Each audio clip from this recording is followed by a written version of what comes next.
అండి ఈరోజైతే మా వారు టమాటా పల్లి పచ్చిమిర్చి రోటి పచ్చడి చేశారనమాట. చేయలేదు, చేస్తున్నారు.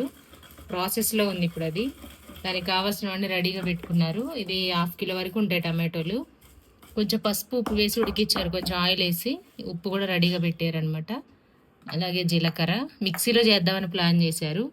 నేను మిక్సీలో చేద్దామని చేశాను, ఆయన నా ప్లాన్ తీసేసి రోట్లో వేసారు, దంచుతున్నారు.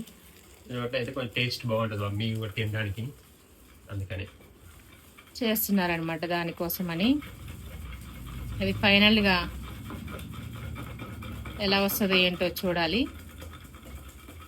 ఎంతమందికి ఇష్టం టమాటా పచ్చడి? ఇంకా కొత్తిమీర లేదు. కొత్తిమీర ఉంటే ఓన్లీ మిరపకాయలు టమాటా వెల్లుల్లిపాయలు కొత్తిమీర వేసి చేసి ఎంత బాగుంటుందో టమాటా పచ్చడి. చాలా చాలా బాగుంటుంది. ఫుల్ వీడియో అయితే ఛానల్ కింద ఇస్తాము, చూడండి. మ్యాక్సిమం టమాటా పచ్చడి చాలా అందరికి ఇష్టమే ఉంటుంది, తింటుంది అందరు. దానికి పత్యం గిత్యం ఏమి ఉండదు, గోంగూర కన్నా ఉంటుంది. గోంగూర ఇంకా బాగుంటుంది, కాకపోతే అది అందరూ తినకూడదు, తినరు. పెయిన్స్ నొప్పులు ఉన్న అదనమాట సంగతి. చూడండి, ఫుల్ వీడియో కూడా తీశారు. మా వారి స్టైల్లో పచ్చడి చేశారనమాట. అది ఎట్లా ఉంటుంది ఏంది అనేది తినేటప్పుడు కూడా టేస్ట్ చేసి ఎలా ఉందో చెప్తారు షార్ట్లో.